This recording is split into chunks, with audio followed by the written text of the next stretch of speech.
Bueno, vamos a dar comienzo a la reunión científica del día de la fecha. Lo invito al doctor Armando Shapira, que es el coordinador de la mesa, que pase, por favor. Armando.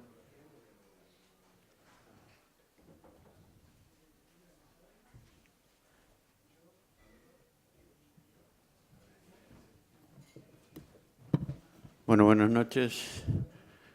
Gracias por estar en esta reunión con nosotros.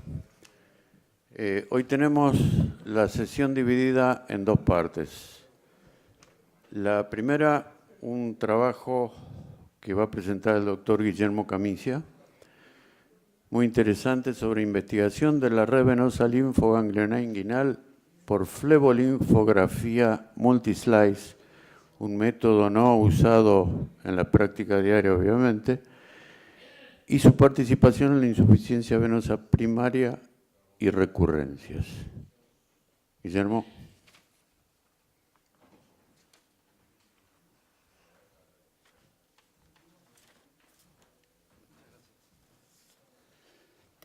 Bueno, buenas noches.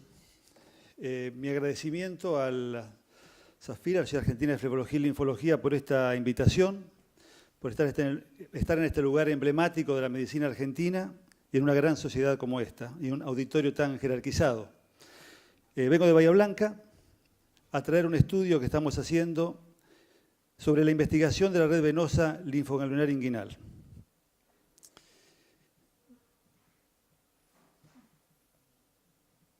A ver, no me avanza acá.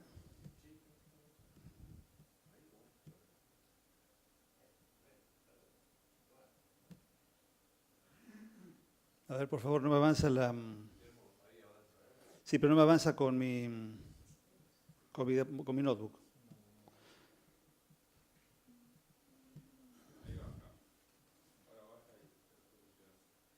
Por favor.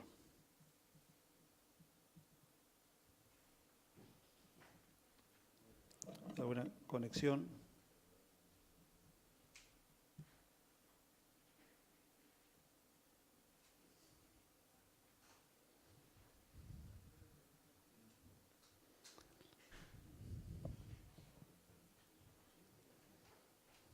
Recién la probamos y andaba bien.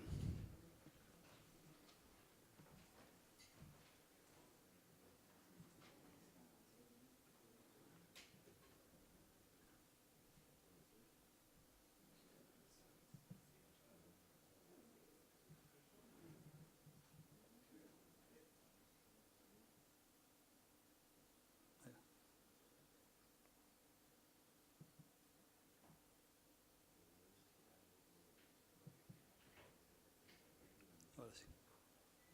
A ver, con este. Bien.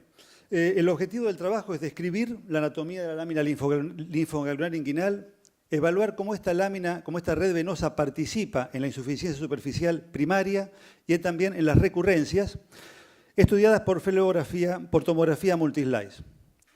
Hemos analizado para tal fin 200 flebografías por tomografía en pacientes con insuficiencia primaria, con recurrencias en un lapso de 40 meses. Todos los pacientes fueron previamente evaluados con ecodoppler color. Nosotros indicamos la tomografía multislice, voy a hacer un pequeño paréntesis, en la patología venosa compleja de los miembros inferiores. De los 100 pacientes que tenemos estudiados, fíjense que la zona más compleja es la fosa poplitea. La fosa poplitea compleja nos ha llevado 70 pacientes y la zona inguinal solamente 21. Y de estos 21 pacientes que hemos estudiado en la región inguinal, en 16 pacientes encontramos a esta red venosa linfoganglionar dilatada y participante de la insuficiencia. En 5 pacientes la complejidad en la región inguinal estaba en la unidad safenofemoral, pero en 16 pacientes en la red venosa. Ustedes saben que la reina de la región inguinal es, sin ninguna duda, la unidad anátomo-funcional safenofemoral, la safena interna, la accesoria, pero tenemos que agregarle en su consideración la red venosa linfoganglionar inguinal. Esta red venosa linfoganglionar inguinal está interconectando a las venas safena y accesorias entre sí con los sistemas venosos profundos y superficiales. Llama la atención que en los distintos consensos La lámina venosa no está incluida, por ejemplo, en la nomenclatura oficial. Cuando hablamos de rebas o rebata en las recurrencias, la lámina venosa no está incluida en las recurrencias inguinales. Tampoco repasamos todas las mesas de consenso interdisciplinarias en cuanto a uso de terminología y no la encontramos. Artículos consultados de equivalencias terminológicas tampoco. Entonces, ¿qué podemos decir de ella? Que es una red venosa compleja que conecta las venas y los ganglios linfáticos de la ingle, que es una red venosa tortuosa de pequeño calibre, que está situada entre la fascia muscular y safénica, preferentemente entre la vena safena magna y la accesoria anterior. Y estas venas se pueden encontrar tanto dentro de los ganglios como periganglionares y pueden alcanzar diámetros importantes, inclusive como la vena inguinal o como la vena safena magna. Se caracterizan por 3 elementos. Conecta a todos los ganglios linfáticos de la ingle, que decíamos que se desarrollaban tanto dentro como fuera del ganglio, y están conectadas al sistema venoso profundo por perforantes directos. Este es el atlas del doctor Guillot, que yo tengo, que me lo obsequió el doctor Ull. Fíjense que ya, como habla de estos ganglios conectados con las venas perforantes, el sistema profundo, ganglios conectados con la safena interna, con venas inguinales, con safena interna, etc. Bueno, la clásica división en laterales, mediales, centrales. Esta red tenemos que decir que es constante, aunque puede presentar un patrón anatómico y funcional variable. Se habla de conexiones bajas y conexiones altas. Las conexiones bajas son con la vena safena interna y con la vena axial, con la vena accesoria anterior de la safena interna, y las conexiones altas con la vena femoral y las venas inguinales. La conexión caudal más frecuente es con la vena accesoria anterior. ¿Qué decimos cuando hablamos con ecodoppler? Que lo primero que hacemos para estudiar es el gold estándar para estudiar esta red venosa. Decimos que es una red, vemos que no está bien investigada. Las disecciones anatómicas fueron las primeras que confirmaron su existencia, que habitualmente no la tenemos en cuenta cuando estudiamos un paciente con insuficiencia venosa primaria a partir de la ingle, y habitualmente no se informa con el ecodoppler. Bueno, el ganglio es fácilmente reconocible, presenta una vena central. Fíjense que esa vena central tiene su flujo en la vena safena interna o en la accesoria, que está entre la fascia safénica y la fascia muscular. La vena accesoria anterior, en el 80% de los casos, está acompañada por el ganglio. Tan es así que la podemos llamar ganglio de la safena accesoria. Muy frecuentemente la acompaña. Que tenemos que estudiarla, esta lámina venosa la tenemos que estudiar en condiciones basales y en condiciones de Valsalva. Fíjense, en condiciones basales y en el Valsalva vemos el reflujo.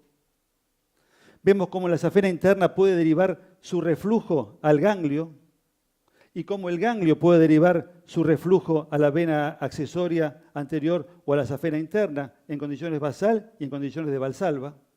Aquí vemos el ganglio. Sus conexiones con las venas epifaciales. Bien, como el ecodoppler, quiero dejar acá claridad, es el estudio gold estándar. Pero ¿qué hicimos nosotros? Nosotros tenemos estudiado 100 pacientes por complejidad en la fosa poplitea, por complejidad muscular o complejidad en la pierna, y fuimos a buscar en esos 100 pacientes qué pasaba en la ingle con tomografía multilight. De 100 pacientes tenemos 200, entonces, regiones inguinales para evaluar. Los fuimos a buscar. No es que hayamos pedido 200 flebolinfografías para estudiar estos pacientes. Los fuimos a buscar pacientes que ya teníamos.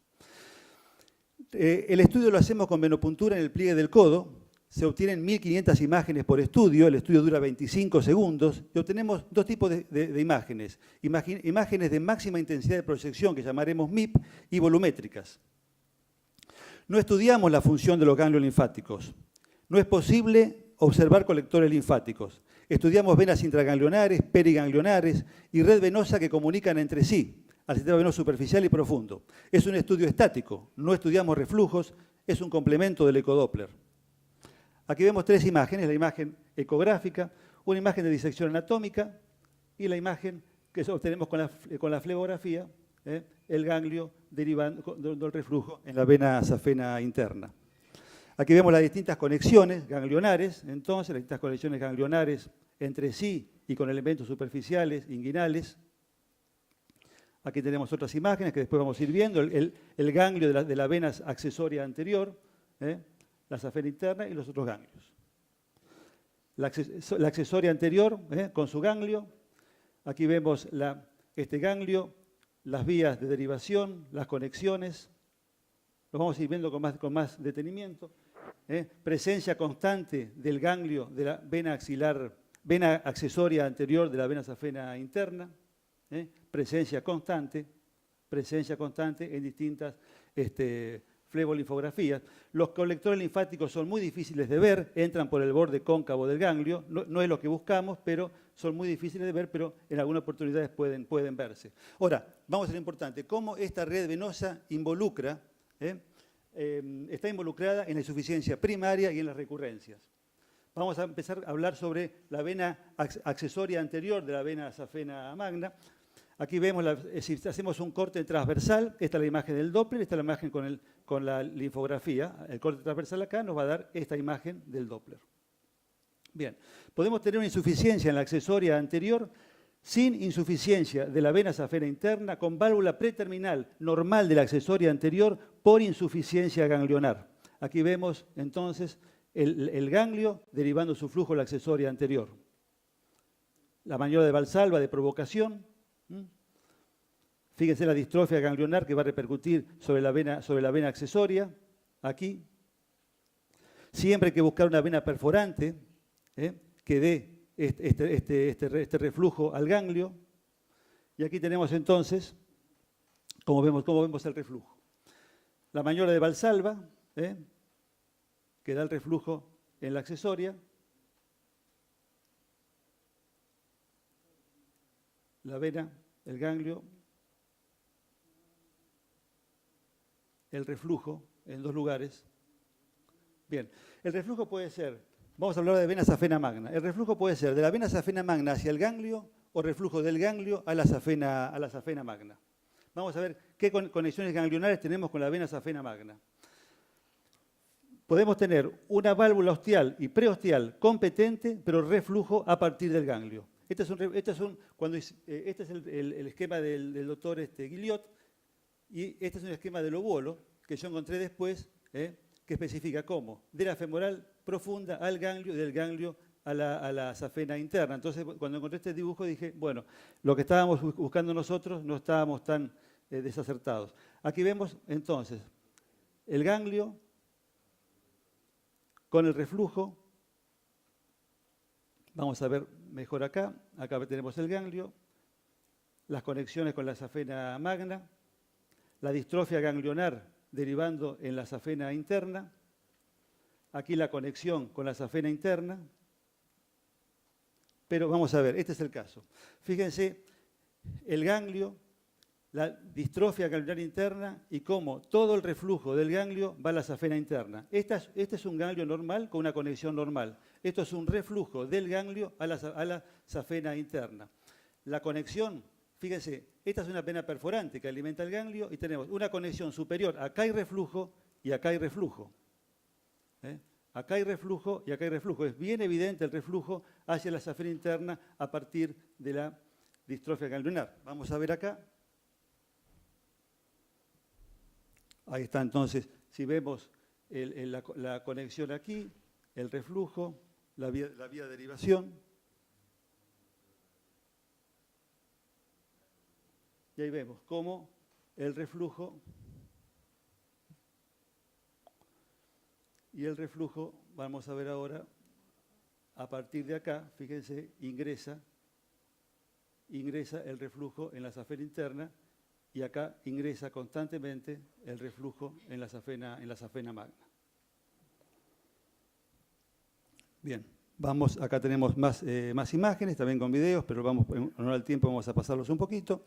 Aquí vemos otro ejemplo, fíjense, esta es la safena accesoria, esta es la safena interna, este es el ganglio. Miren el reflujo. Hay un reflujo corto a la safena accesoria, pero ese reflujo a la safena accesoria no se transmite a la safena accesoria, sino que se transmite a través de este ganglio con dos comunicaciones en la safena interna. Está enferma la accesoria anterior en forma inicial, pero el reflujo es a través de colectores linfáticos a la safena interna. Ahí vemos la distrofia del ganglio. Y acá vamos a ver, entonces, cómo aquí deriva acá, fíjese, constantemente ingresa de la safena a la safena interna. Y vamos a ver aquí la otra vía de conexión, constantemente está ingresando a la safena interna. Está bien claro que la insuficiencia de la safena interna es por una distrofia ganglionar a partir de la accesoria anterior comunicando con la safena interna. Bien. Recurrencias. Vamos a ver, de los 16 pacientes estudiados, 2 eran recurrencias. Cuando hablamos de rebas y rebata, vamos a fijarnos que no hacen referencia a la lámina linfoganglionar inguinal. No tenemos dónde incluirlas ni en el reba ni en el rebata. Vamos a ver esta paciente con una. Está operada, recurrencia en la cara interna del muslo. Fíjense, vemos con el Doppler, tenemos esta imagen, la lengua de fuego que le digo yo, con la maniobra de provocación. Y vemos en las imágenes MIP cómo es un ganglio el que da toda la insuficiencia, todo el reflujo que va a dar las varices epifaciales. Vamos a ver aquí. Fíjense, tenemos el ganglio comunicado con perforantes. Acá hay otra perforante. Y todo el ganglio. A partir del ganglio, acá no hay neovascularización. A partir del ganglio está toda la derivación que va a provocar las varices epifaciales de la señora. Y acá vemos, para comparar. Vamos a ver otro... Este es el mismo estudio. Vamos a ver otra paciente, muslo derecho, fíjense, la lengua de fuego, y vemos que también del ganglio es de donde salen la insuficiencia de las varices epifaciales. Siempre un origen ganglionar comunicado tal vez con el munión de la safena magna o venas perforantes. Aquí las dos imágenes. Un poquito de...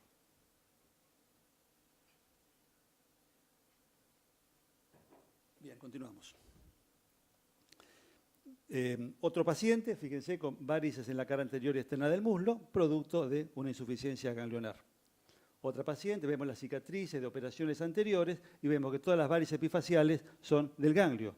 No vemos neovascularización, son venas que salen concluyentemente del ganglio. Otro paciente, fíjense, salen del ganglio. Otro paciente, fíjense, acá tenemos safena interna, accesoria, y del ganglio. Bien, vamos a ir avanzando un poquito más rápido. Acá vemos la imagen con el Doppler. La imagen del Doppler también es concluyente. Vena safena magna. Vamos a ir más rápido. Acá tenemos otro paciente. Fíjense como pequeños vasos, pero todos salen del ganglio. Aquí tenemos un miembro inferior derecho. Ganglio distrófico, munión de vena safena magna y a partir de ahí los cuadros de recurrencia. Aquí tenemos, este es el munión, fíjense, el munión de la safena interna. Munión de la safena interna. Las venas vienen de los ganglios. Y acá que vemos un pequeño desfiladero que sale del endotelio del munión. Esto es lo único que hemos encontrado de neovascularización. Pero ningún trayecto que encontramos de neovascularización se tradujo en un trayecto de recurrencia. Acá está muy clarito cómo sale del munión. Esto es una micro. Fíjense, de dentro del endotelio sale el trayecto de neovascularización. Pero la recurrencia viene del ganglio. Aquí lo tenemos, viene del ganglio. Viene del ganglio. Este paciente está operado de láser hace 10 años, tiene una recurrencia varicosa a partir del ganglio. Y fíjense que a partir del ganglio salen todo este desfiladero que van a ser insuficiente lo que le quedó de safena interna, que es la safena interna patelar e infrapatelar. Aquí está, fíjense el origen es ganglionar, el origen de ganglionar, y a partir de acá hace la insuficiencia. Aquí lo vemos con más detalle, el ganglio, y a partir del ganglio, miren, sale una, sale dos.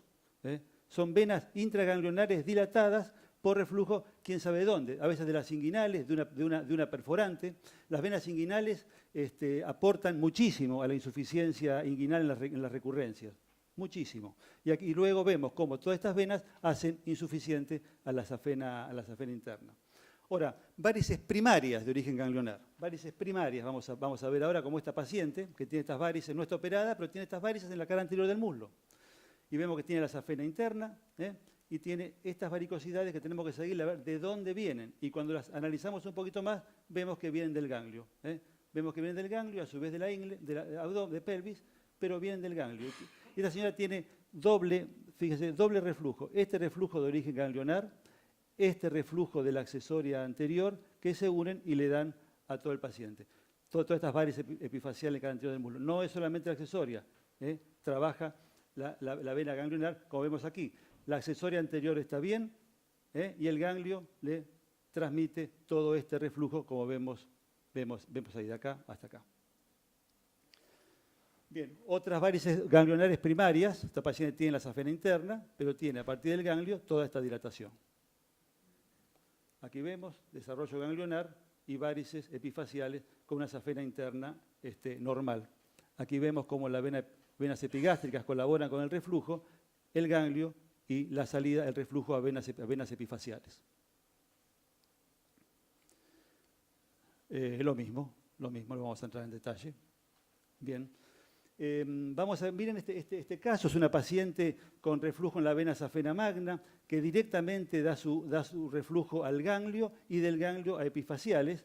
Aquí tenemos la safena magna que transmite su reflujo rápidamente al ganglio, como vemos acá, que el ganglio está por detrás de la vena, transmite su reflujo y da las flebectasias en cara anterior del muslo.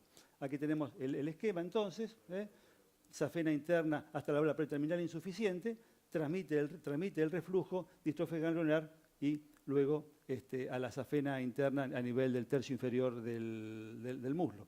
Ahí vemos cómo transmite acá, transmite cómo entra el reflujo. A ver si hay otra, no. El mismo paciente entonces, en un perfil, vemos que todo este reflujo acá a la safena magna. ¿Cuál es la insuficiencia de la safena magna patelar e infrapatelar? La insuficiencia es a partir de un reflujo ganglionar transmitido por la safena magna. Estamos terminando. Aquí tenemos un caso muy interesante, paciente con safena interna, reflujo aquí, ganglio y varices en la cara interna del muslo, pero fíjense cómo es el reflujo. El reflujo es así. Acá está más clarito. El reflujo no es la safena interna, es la accesoria, como el reflujo en la accesoria es transmitido al ganglio y del ganglio a provocar las varices epifaciales. Acá hay reflujo desde la accesoria hacia acá y hacia acá. Fíjense qué vías complicadas. Aquí vemos bien claramente cómo el reflujo de la accesoria al ganglio y se transmite a venas epifaciales. Aquí vemos cómo la safena accesoria está casi normal, pero acá hay reflujo y reflujo al epifacial. El reflujo es accesoria anterior a ganglio, ganglio a venas epifaciales. Bien, algunas reflexiones para terminar. Este es un trabajo del doctor Glass. Me voy a remontar al año 87 y por favor no quiero entrar en ninguna polémica entre neovascularización y reflujo ganglionar porque no es la intención de este trabajo. Pero hasta el trabajo del doctor Glass, ¿qué decía Glass en el 87? Que la recurrencia de las varices después del tratamiento quirúrgico la atribuían ¿a qué? A cambios morfológicos y hemodinámicos de las venas preexistentes. Hasta ahí eran cambios en una red que ya existía. Glass habló de neovascularización. Él dijo que se concluyó que la teoría de la recurrencia a través de las venas preexistentes requerían revisión. Entonces empezó a hablar de neovascularización. Vamos a ver este trabajo del doctor Uhl. Esto es lo último que encontré en estudio de la lámina venosa, que es un estudio del doctor Uhl y el doctor Lobuolo y el doctor Nikos Lavropoulos por ultrasonografía, no es por multilight, por ultrasonografía. él concluyó que él encontró esta lámina presente solo en el 20% de los casos. Nosotros, y lo digo con toda humildad, encontramos en la lámina venosa en el 100% de los casos. Esto puede ser debido a la técnica utilizada. El doctor Ulla hace los estudios a través de la vena dorsal del pie y nosotros lo hacemos a través de la vena del codo. Y se obtiene una imagen, un tiempo parenquimatoso distinto. Tal vez esa sea la diferencia. Él solamente lo encuentra en el 20% de los casos estudiados. Nosotros en todos los pacientes vemos la lámina venosa. Esto es muy importante. Él concluye el trabajo diciendo que tal vez la llamada neovascularización después de la cirugía podría ser, en algunos casos, el inicio de la distrofia de la red venosa de los ganglios linfáticos. O sea que estamos volviendo a lo que decía Glass en el año 87. Este es un trabajo de Lesmal. Lesmal encontró, en cuanto a la insuficiencia de la vena safena magna, en el 6% producto de una insuficiencia en la red venosa linfoganglionar. Por supuesto, 80% válvula terminal, pero 6% de la insuficiencia de las venas safena magna por insuficiencia de esta red venosa. Vamos a ir concluyendo dando algunos resultados. El estudio anatómico de red venosa fue posible en el 100%, tal vez por la técnica utilizada. La dilatación y el reflujo en forma distrófica de la red venosa linfoganglionar es causa de insuficiencia venosa primaria a nivel de la vena safena magna y de la accesoria, como lo hemos visto concluyentemente con las imágenes. Y lo vimos en 3 pacientes. En los pacientes operados se observó a esta red venosa de aspecto flebectásico, causante de varices recurrentes en 28 pacientes. En el resto de los pacientes no se halló recurrencia en el estudio de las imágenes. Se demostró con imágenes volumétricas y de máxima intensidad de proyección cómo estos ganglios se comunicaban con el sistema venoso profundo y superficial.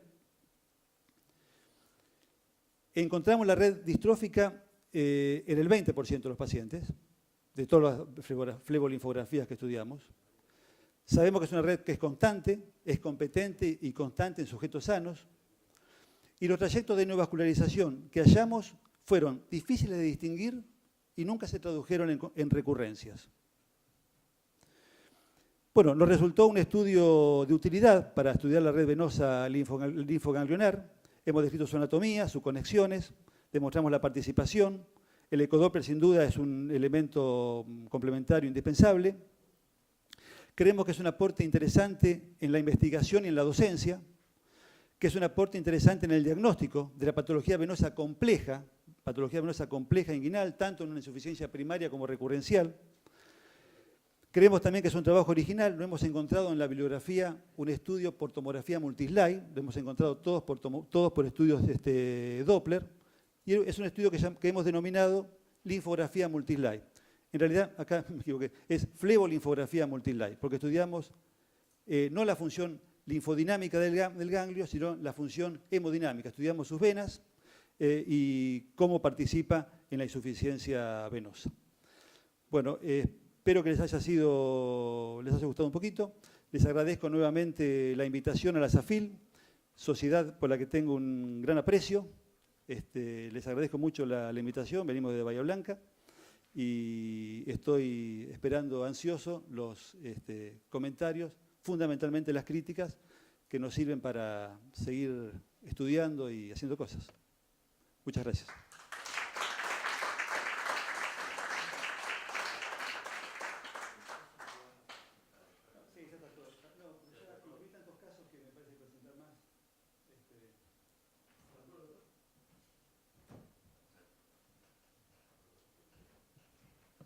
Bueno, invitamos a los panelistas de esta sesión. Doctor Regalado, por favor. Doctor Ovelar. Segura. Alabarce y Feliber.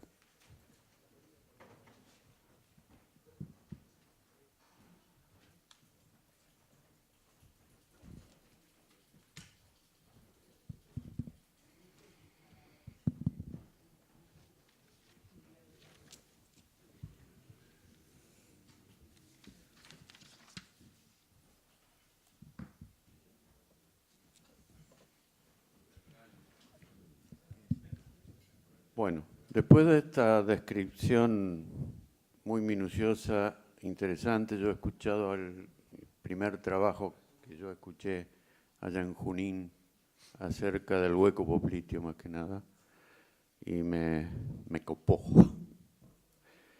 Después de esta descripción de la red linfoganglionar inguinal y sus conexiones y los reflujos a lo que está sometida o somete esta red, vamos a escuchar a ver comentarios, preguntas, sugerencias del panel.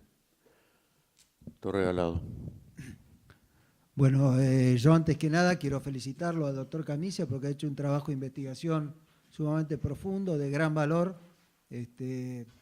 A mí lo que me preocupa ahora es el exceso de información que estamos teniendo, ¿no es así? Cambia un poco algunos paradigmas. Hasta hace poco, no hace mucho, decíamos que el ecodoppler era operador dependiente. Ahora decimos que son los ojos del flebólogo. Y ahora tenemos estas imágenes que no sé, están por encima de los ojos ya del flebólogo. Ahora estamos en una situación mucho más avanzada. Otra cosa que me plantea es la conducta terapéutica, porque él habló un poco de que hizo cirugía, si no entendí mal, de estos pacientes, que algunos se operaron o algo así. No se operaron. Bueno. Porque uno de los tratamientos que todos sabemos que se hacen en las recurrencias, y creo que ahí está Alejandro Pedrasoli presente, es el FOAN. Yo digo, ¿el FOAN tiene alguna consecuencia sobre el sistema linfático cuando uno se hace sobre estas venas y sus conexiones? Aparentemente no, diría yo, porque si no tendríamos todo linfedema post-tratamiento. O sea, me genera una serie de cuestiones, ¿no es así? Creo que es un avance magnífico. Ahora, ¿dónde lo ponemos en el momento de la solicitud? Creo que, un poco lo dijo acá el doctor Camicia, en las situaciones complejas. Creo que en aquellos pacientes con insuficiencia venosa, sobre todo recurrencial, que ya vienen muy operados o muy manoseados, creo que sería la indicación más precisa, ¿no es así?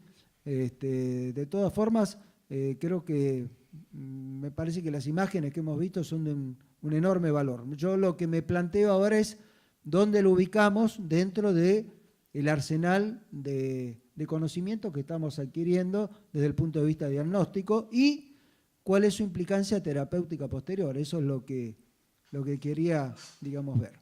Guillermo, ¿querés contestar?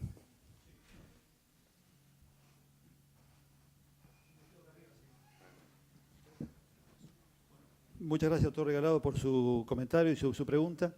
La indicación la estamos armando un poquito después de esta experiencia. Sin duda es la patología venosa compleja en la ingle que el Doppler no nos dé una visión absolutamente clara de lo que está ocurriendo.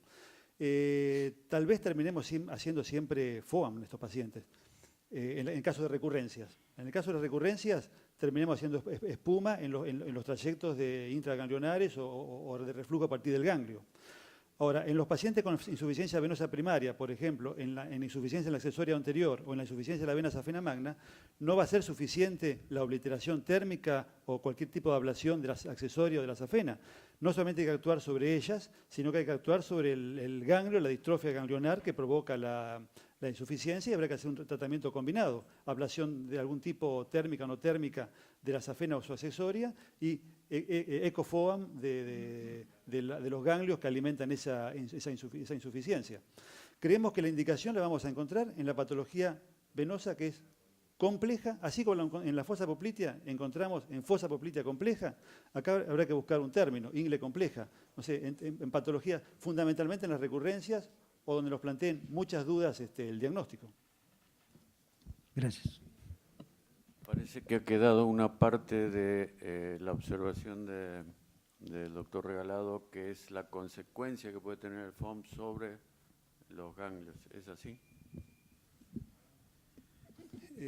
La consecuencia, bueno, actualmente cuando encontramos una distrofia ganglionar con reflujo, tratamos con FOAM esos ganglios que están insuficientes.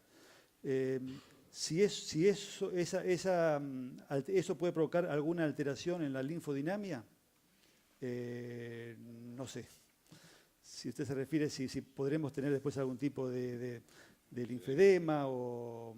Bueno, pero habitualmente la indicación de estos pacientes con reflujo a partir de la distrofia ganglionar es el ECOFOAM.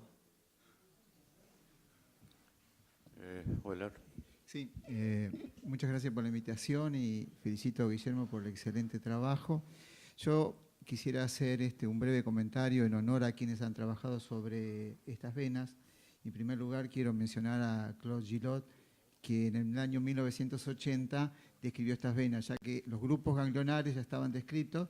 Claude Gillot estableció que pequeñas venas serpiginosas en el magma linfoganglionar, porque los grupos ya estaban descritos y los ganglios estaban interconectados por vías linfáticas, en ese magma describe estas venas muy finas, tortuosas y que tenían una particularidad de rodear la cápsula y atravesar el ganglio.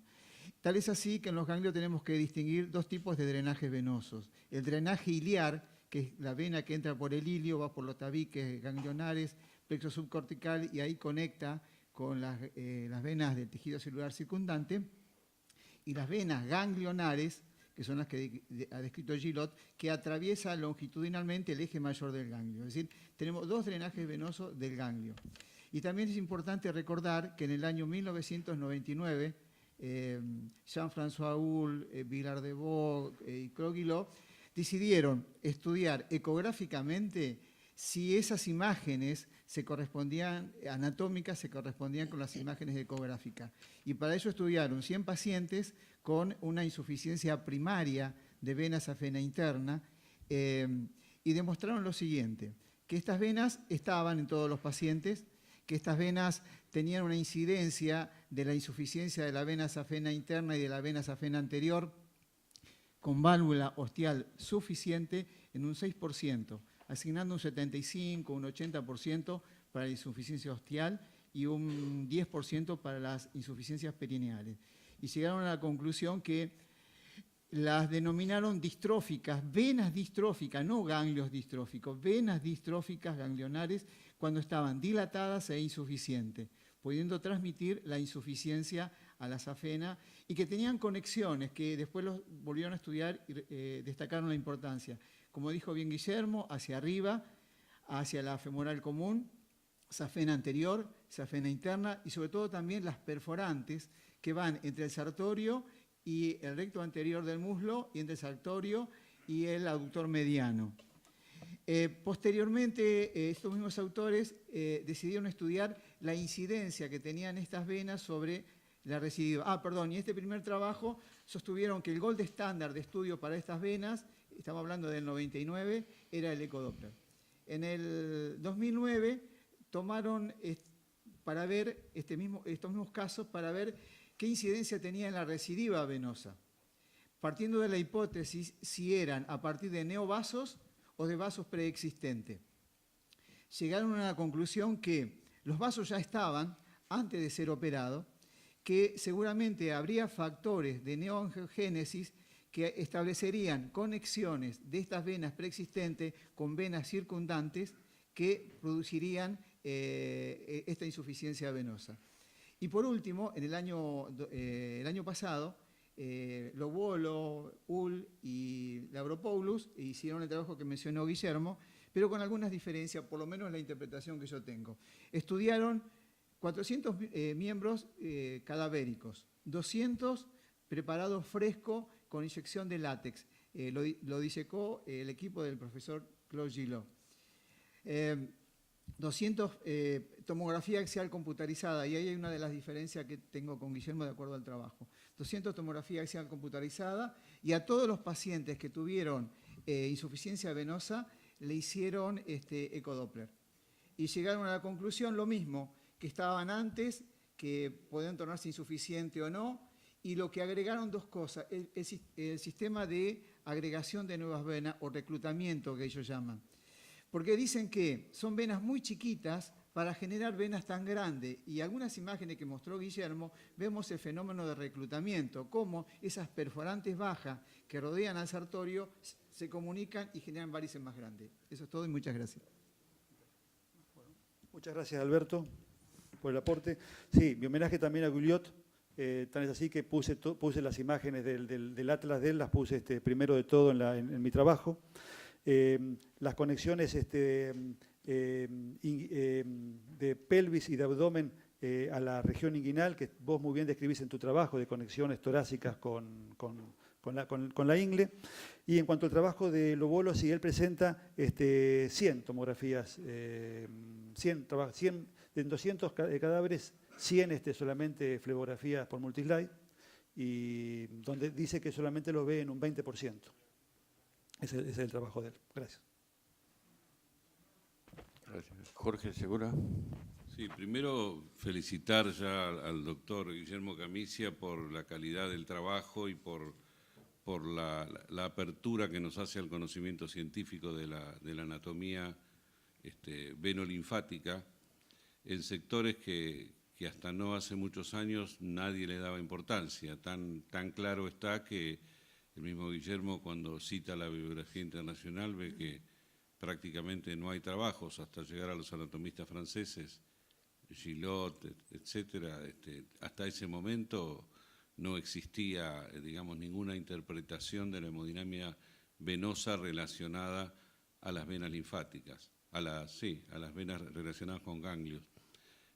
Nosotros ya habíamos hecho, hará más o menos 10 años, una presentación de varices intraganglionares y lo relacionamos exactamente con lo mismo que presenta Guillermo, que es con la recurrencia varicosa, y lo que nos llamó la atención, del mismo modo que a Guillermo, es el tema de las varices esenciales, primarias, que tienen la única dependencia en ganglios, en venas intraganglionares. Yo creo que faltan muchos trabajos relacionados a las varices intraganglionares, muchos trabajos relacionados a la etiología de la enfermedad venosa, que la mayoría nos circunscribimos a la safena mayor, a la safena menor, a las afluentes, y nos olvidamos grandes capítulos de la enfermedad venosa como el que nos presenta el doctor Pozzi, ¿no es cierto?, cuando habla del origen extrasafénico de la enfermedad venosa. Y yo creo que es muy importante esta investigación linfoganglionar con tomografía multislice, porque nos da una amplitud que no nos da el ecodoppler. El ecodoppler nos permite ir escaneando un sector determinado que nosotros creemos que ahí vamos a encontrar, por un conocimiento previo, que va a haber un ganglio, que este ganglio podemos medirlo, está dilatado, podemos ver las venas, podemos hacerle maniobra de Valsalva y podemos detectar el reflujo, pero lo que muchas veces se nos escapan son las relaciones anatómicas más macro de la región anatómica, que con el ecodoppler no lo podemos ver. Evidentemente es un complemento muy importante y evidentemente cada día más va a tener mayor indicación, suponemos. Y la otra cosa que quería comentar es lo que yo no tengo experiencia, y no sé si alguno de los que está acá presente conoce la utilización de la ecografía 3D para las imágenes venosas.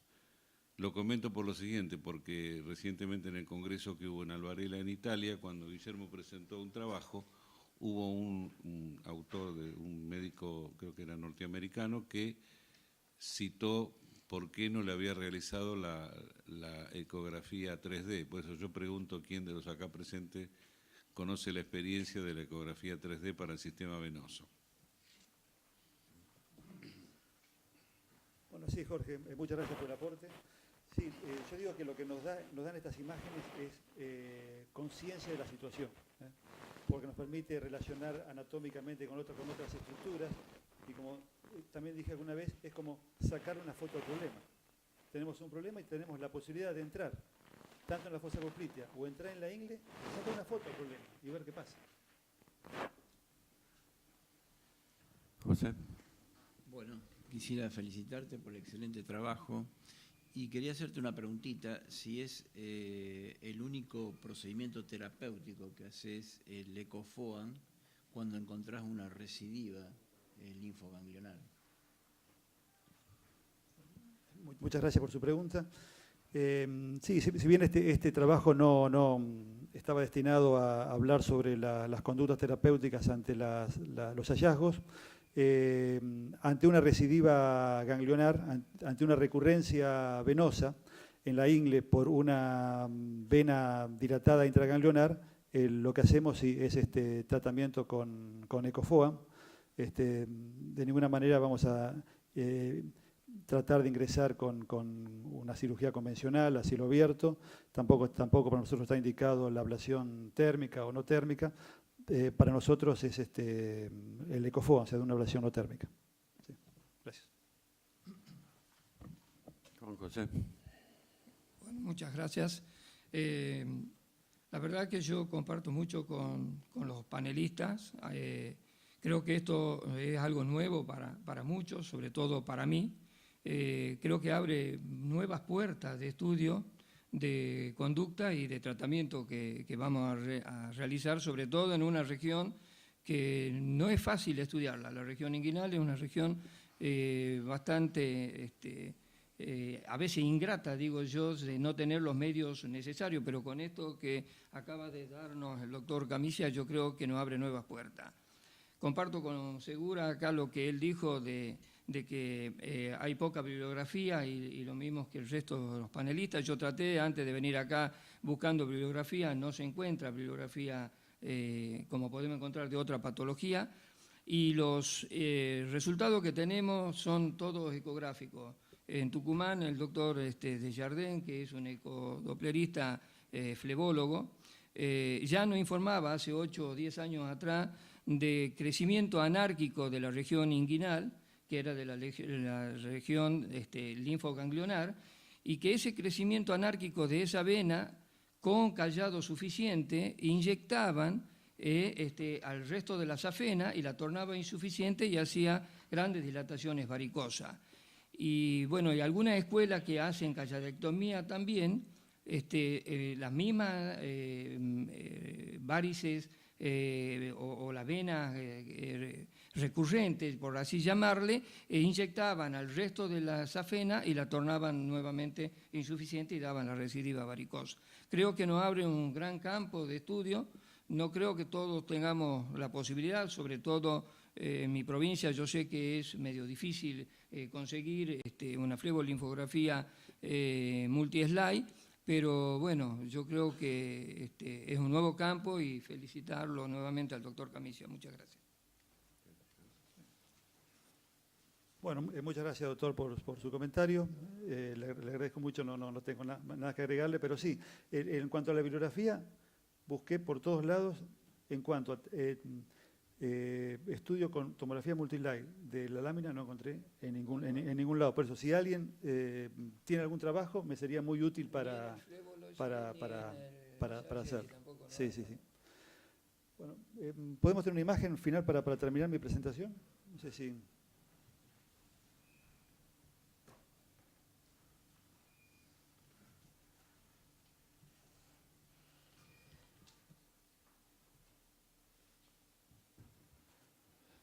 No, ¿se podrá tener una imagen final? No. ¿Cómo puedo? No quiero demorar. ¿Si me da una mano? ¿Sí? ¿Es esa la imagen suya de su computadora? No. Es de la otra.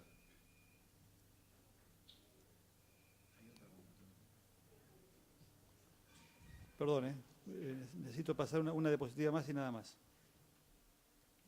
Ya que me tuvieron tanta paciencia, un minuto más. Ya que me hice 1.400 kilómetros, un minuto más, me esperan.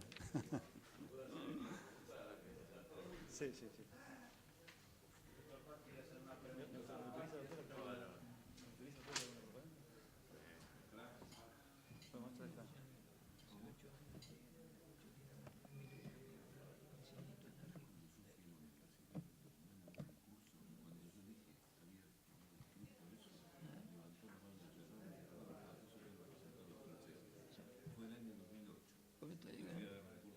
Yo te dije 8 o 10 años. Sí.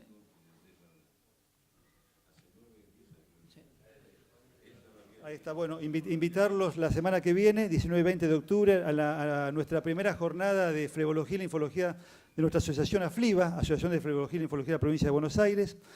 Invitarlos a todos, de lo teórico a lo práctico, van a ser 2 días muy intensos y esperamos contar con la presencia de todos ustedes. También invitarlos el año que viene, AFLIBA hace su 3er congreso dentro del marco del Colegio Argentino de Cirugía Venosa y Linfática. Y finalmente, agradecerles una vez más y presentarles a mis hijos, Agustín Camicia, Joaquín Camicia, Juan Camicia y Pedro Camicia. Muchas gracias.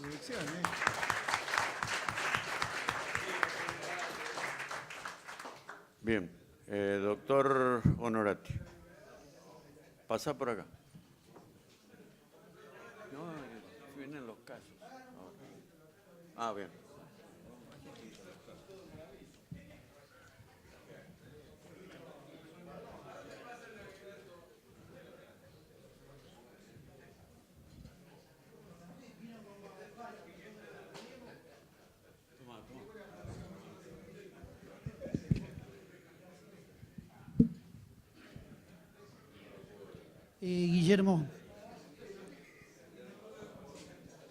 Guillermo, te quiero hacer una pregunta muy breve. ¿Cabe la posibilidad que esos ganglios que vos mostrás como hipertróficos o displásicos sean en realidad recidivas venosas que dan esa rama hacia abajo? Porque es muy gruesa, es muy bien localizada en la zona donde uno ve las recidivas y muy tortuosa y muy larga. Entonces yo te pregunto si cabe la posibilidad que sean en realidad recidivas venosas y no ganglios distróficos, o si se pueden punzar para ver qué pasa. Lo que vemos es que esos trayectos de recurrencia salen de los ganglios. Yo no sé si se formaron nuevamente o salen de los ganglios. Son comunicaciones venosas intraganglionares que yo no sé si son nuevos vasos, si es una red venosa que ya estaba preexistente y se dilató y se elongó con la hipertensión venosa. Yo creo que es eso. Es una red que ya está y que con la hipertensión venosa, con el reflujo, a partir de venas intraganglionares dilatadas, se dilataron, se elongaron, se volvieron tortuosas, pero salen de los ganglios. Ante la imagen que vos mostrás, que es excelente, te lo dijo todo el mundo y yo apoyo esto, creo que vale la pena profundizar en imagen y en un estudio histopatológico, porque tiene todo el aspecto de una recidiva venosa. Así como se puede distinguir en los vasos de neovascularización, histológicamente el estudio de la pared, si es un vaso preexistente o es neovascularización, tal vez podamos ir a investigar por ese ramo, ver si hay algún dato distinto en la estructura de la vena. Gracias. Doctor Krapp.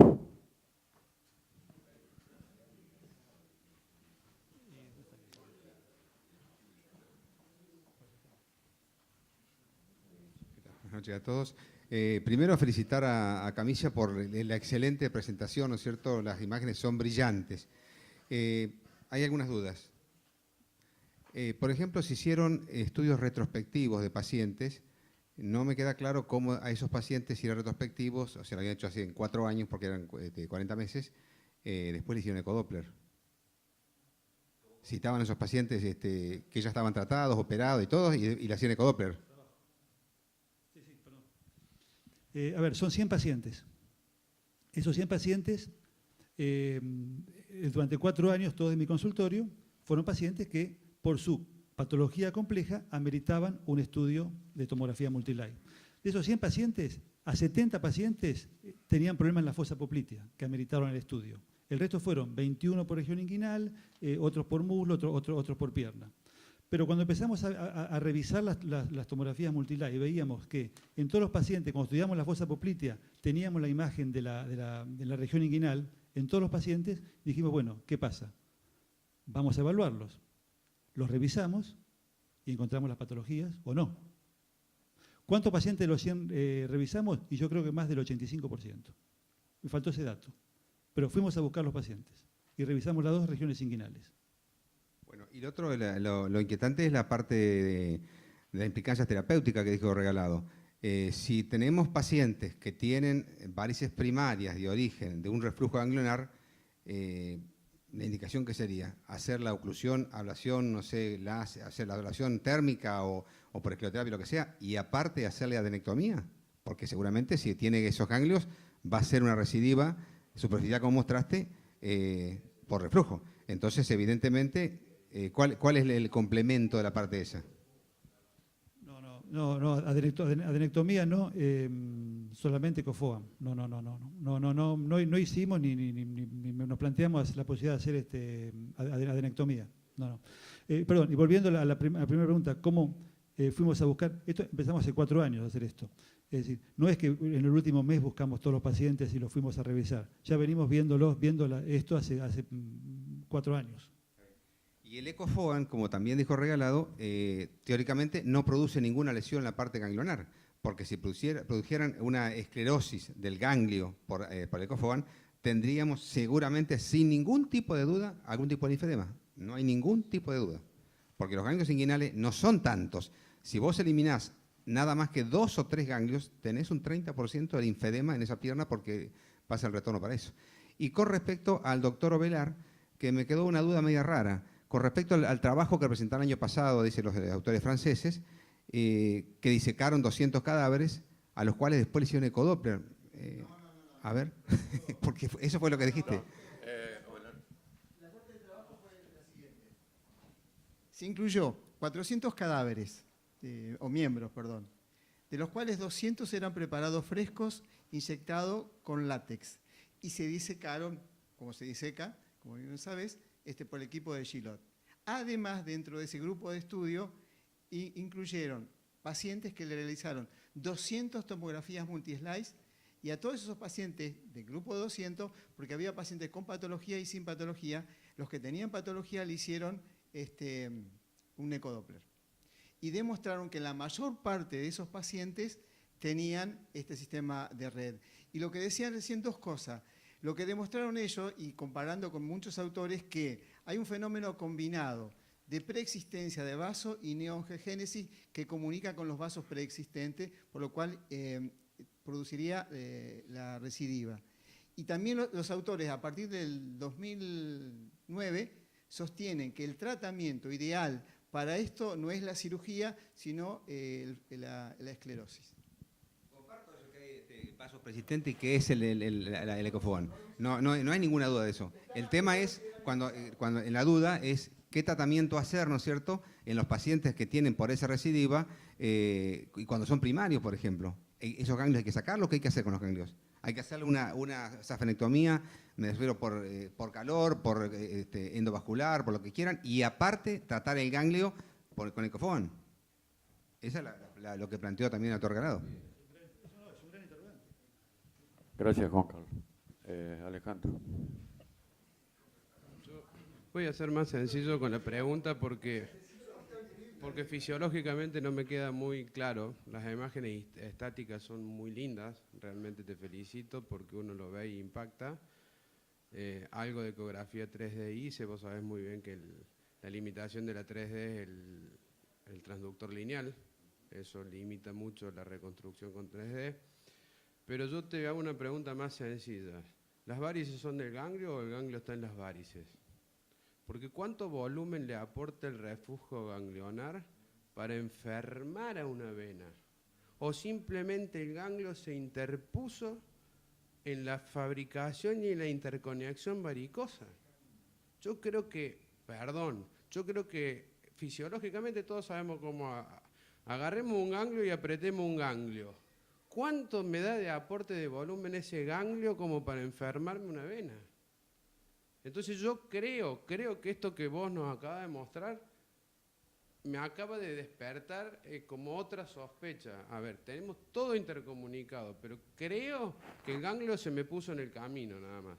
O sea, creo que el ganglio, la varice estaba programada para despertar, seguirse y se le interpuso un ganglio. Porque yo no creo que el ganglio le aporte volumen a una safena, por una rama intersafénica para hacerme los últimos tercios o el tercio superior de la safena insuficiente por el reflujo del aferente ganglionar.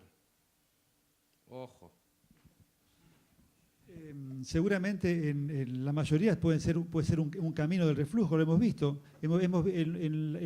Tanto en la accesoria como en la vena safena magna, lo que hemos visto es que el ganglio estaba alimentado o por la accesoria o por venas perforantes, pero lo que nos llamó la atención es que la derivación, el camino del reflujo del ganglio a la accesoria o a la safena eran trayectos tan dilatados como la safena misma, tenía el mismo diámetro que la safena, o sea que hay mucho flujo. ¿Cómo van a dilatar si no tanto esas venas? No, sí, claro, comunicaciones. Perfecto. Exactamente, por eso se describieron comunicaciones del ganglio perforantes con la vena femoral, con venas musculares, con venas inguinales. Y en el caso de las recurrencias, yo creo que también puede ser un camino o a veces pero sí, siempre tiene, es lo que más buscamos, siempre tiene que haber algo que los alimente,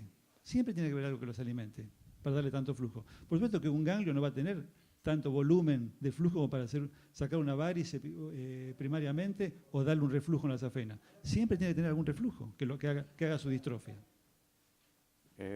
Regalado la última. Bueno, la pregunta que te hizo Alejandro, la que iba a hacer yo, es decir, que el problema del sistema venoso es un problema de presiones, ¿no es así? Vos tenés que tener una presión suficiente como para enfermar un vaso, si no, no lo enfermás. O sea que a lo mejor el problema no es solo hemodinámico, sino es un problema anátomo-funcional, es un problema de estructura anatómica, de déficit. Creo que nos falta agarrar, cortar y poner todo bajo la lupa y mirarlo en pedacitos a ver qué es lo que está pasando desde el punto de vista de la histopatología en estos casos, ¿no es así?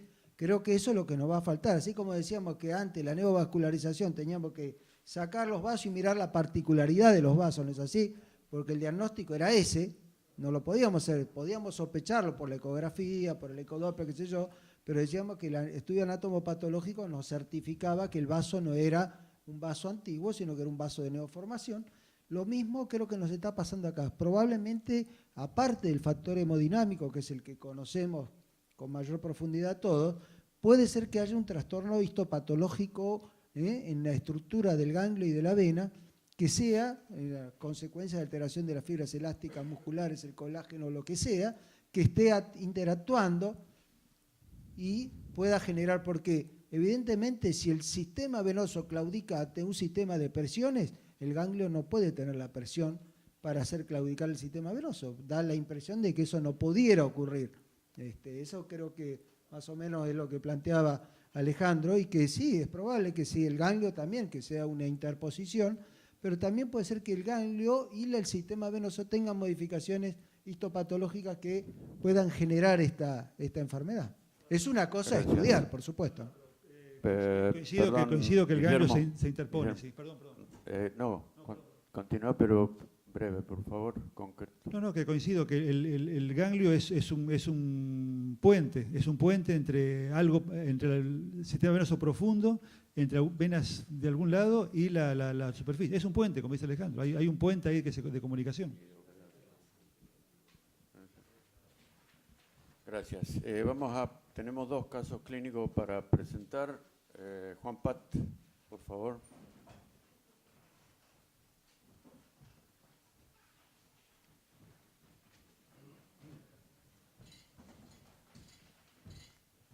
Bueno, dale.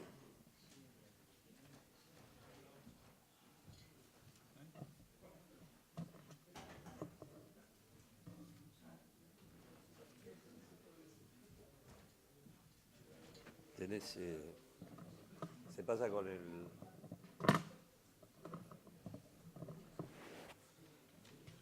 Bueno, muchas gracias por la invitación. Este es un problema que tuvimos. Es un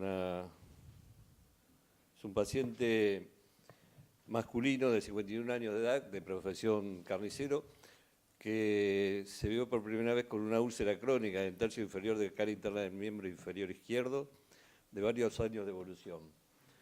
En el 2014 se realizó el paciente una consulta del servicio del Hospital Ramos Mejía, y al ingreso presentaba una úlcera dolorosa de 4 centímetros de diámetro, con 100% de tejido desvitalizado, fibrina, inflamación, edema, abundante exudado purulento con piel macerada, eritematosa y dermatitis ocre. Se le indica tratamiento con cuidado avanzado de herida y en el 2016 se deriva a flebología. Esta es la imagen del paciente cuando ingresa al Hospital Ramos Mejía.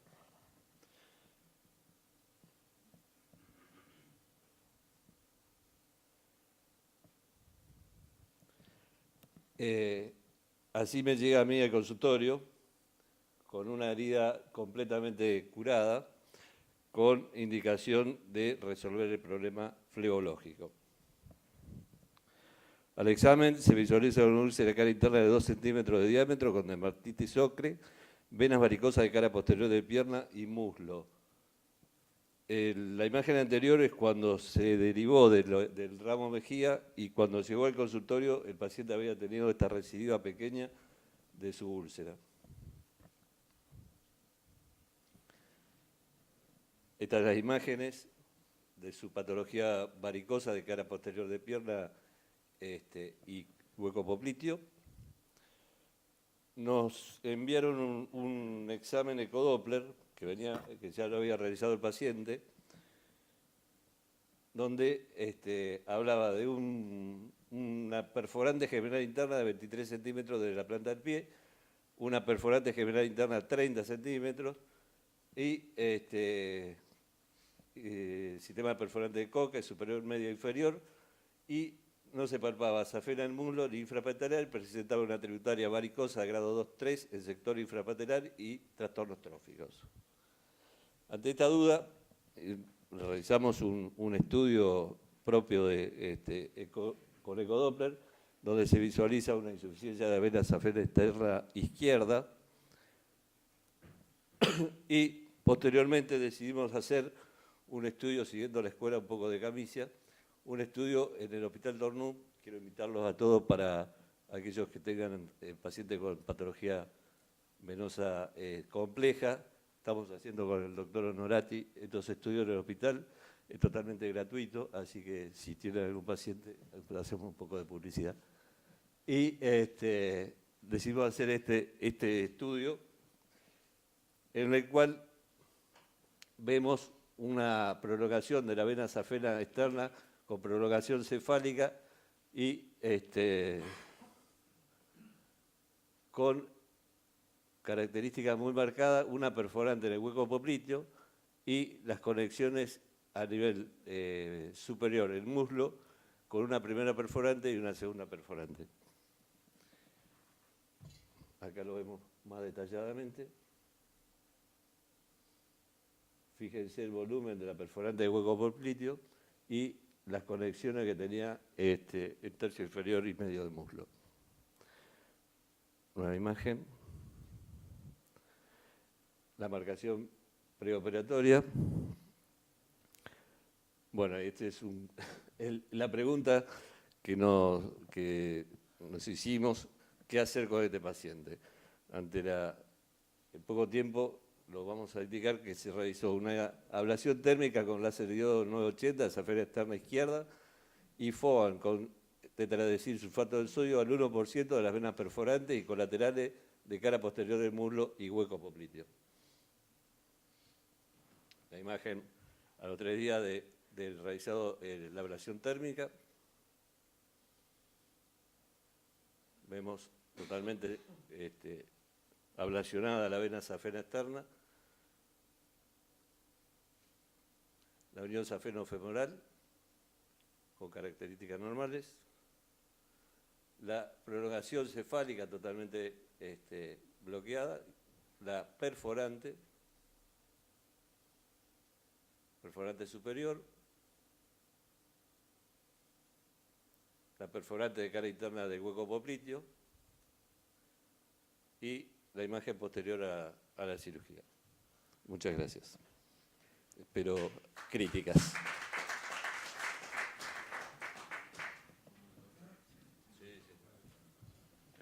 Ovelar, por favor. Segundo caso.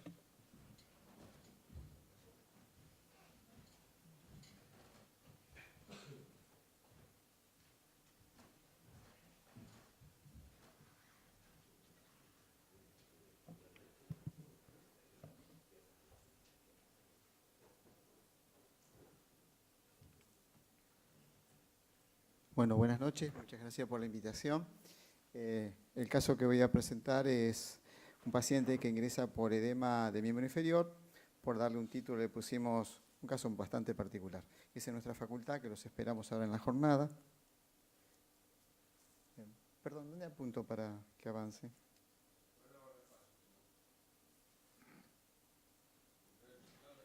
No. ¿Cuál apretas?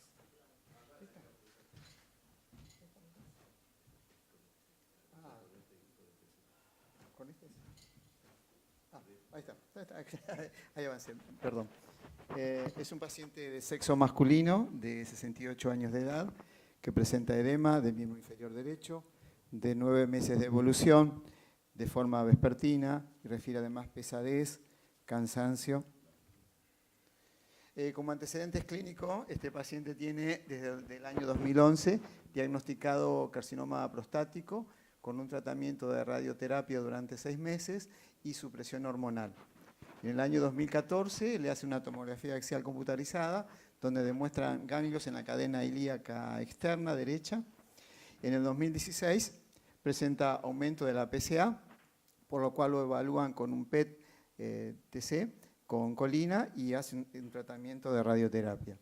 Allí podemos ver los ganglios de la cadena ilíaca, la tomografía realizada en el mes 9 del año 2014, perdón. Aquí podemos observar la imagen del PET scan.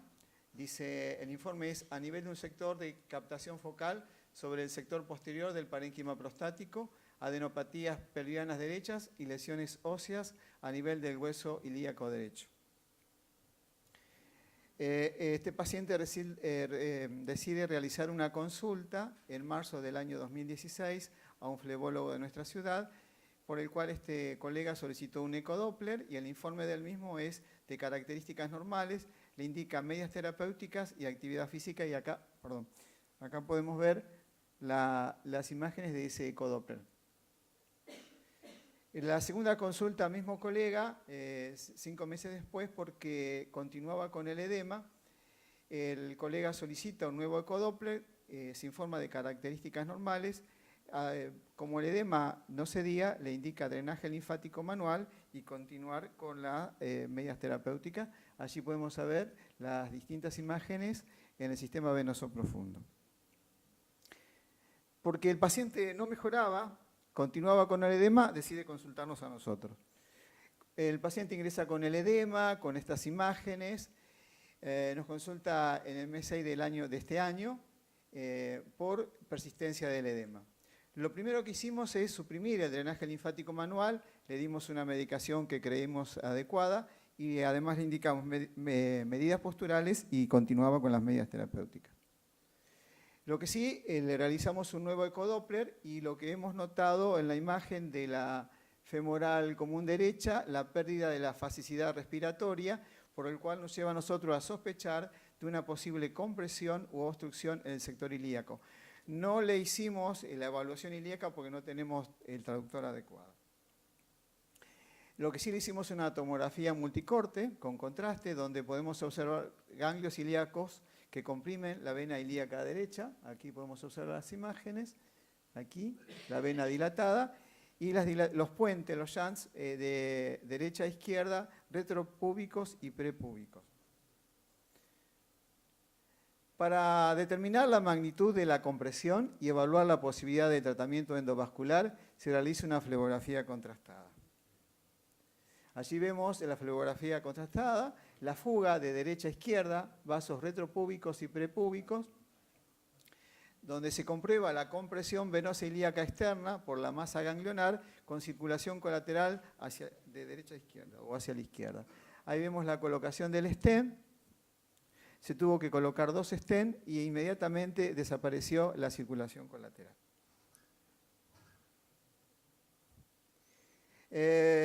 Para hacer un control de post-tratamiento de la colocación del stent, nosotros le realizamos un nuevo ecodoppler donde vemos que el paciente recupera la fasicidad respiratoria a nivel de la femoral común. Esta es con respiración normal y esta es con respiración forzada. Los resultados, desde el punto de vista clínico, fueron del 100%. Aquí está ya en una fase más avanzada realizando una actividad física de rehabilitación vascular para estimular las diferentes bombas venosas. Comentarios.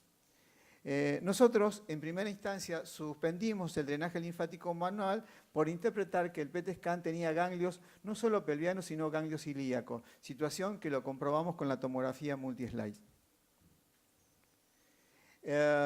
Sospechamos la compresión o obstrucción por el ecodoppler, por la pérdida de la fasicidad, que lo confirmamos con la tomografía multi-slice. Hicimos la flebografía contrastada, confirmamos el diagnóstico y se hizo el tratamiento con colocación del stent. Discusión. El compromiso ganglionar puede producir linfedema secundario, pero la ubicación en la cadena ganglionar ilíaca externa puede comprimir la vena ilíaca externa. El ecodoppler es un método sencillo y de bajo costo que permitiría en los pacientes con compromiso ganglionar ilíaco sospechar la compresión venosa. La tomografía axial computarizada, multicortes, con contraste tiene una alta especificidad y sensibilidad para confirmar las sospechas. La flebografía confirma la magnitud de la obstrucción, la repercusión funcional y posibilita el tratamiento endovascular. Se trató de un caso de edema mixto, venoso y linfático, con infiltración de ganglios inguinales e ilíacos, compresión ganglionar de vena ilíaca externa por adenocarcinoma de próstata resuelto con colocación del stent.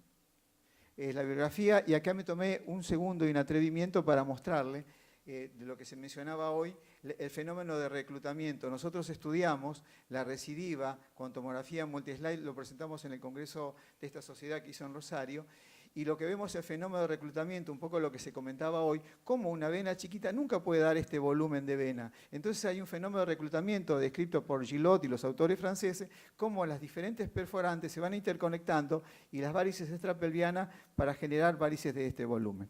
A todos, muchas gracias.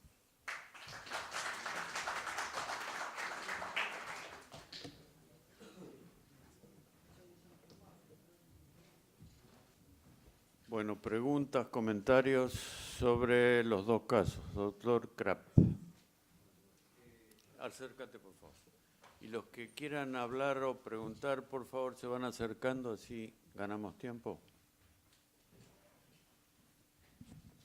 Por lo que dijo el doctor Velar, era un edema de tipo mixto, linfático y venoso. Solucionaron el tema venoso y el tema de los bloqueos, porque el tema si había un bloqueo, había, digamos, un bloqueo venoso, porque había ganglios metastásicos que estaban infartados, que estaban bloqueando la parte venosa, ¿cómo solucionaron el tema del bloqueo linfático? Porque eso va a estar igual. La mayor magnitud del edema sin duda era venoso, porque solamente con la colocación del stent disminuyó el edema, les diría aproximadamente un 80%. El resto lo reemplazamos con medidas terapéuticas y gimnasia. Y anda muy bien con el edema. ¿Alguna pregunta más? ¿Aportes? Yo tengo una... Sí. Sí, hacer una pregunta al doctor Pac.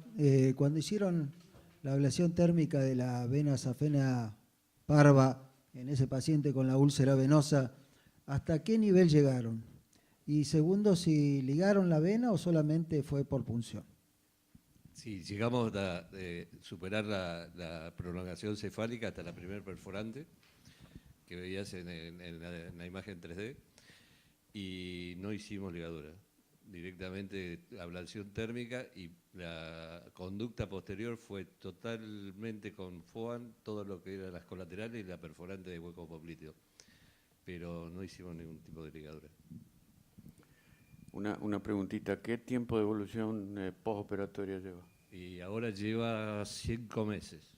Y lo vi el jueves y está perfecto, sin recidiva varicosa ni tampoco ulcerosa. La verdad que anduvo bastante bien el paciente y está bastante conforme en ese sentido. Quiero agradecer, esto es la primera imagen que ustedes vieron, es el servicio del Ramos Mejía, que está a cargo en este momento de la doctora Mónica Jorge, que hizo un trabajo espectacular con este señor. Cuando la segunda imagen, que estaba totalmente curado, fue cuando ella le dio el alta. Cuando llega a mi consultorio ya tenía una recidiva pequeña, pero tenía una recidiva. Así que ¿Alguna pregunta, sugerencia? Agradecemos a todos, al doctor Camicia por su excelente presentación, a los panelistas y a quienes han presentado los casos clínicos, y a todos muchas gracias.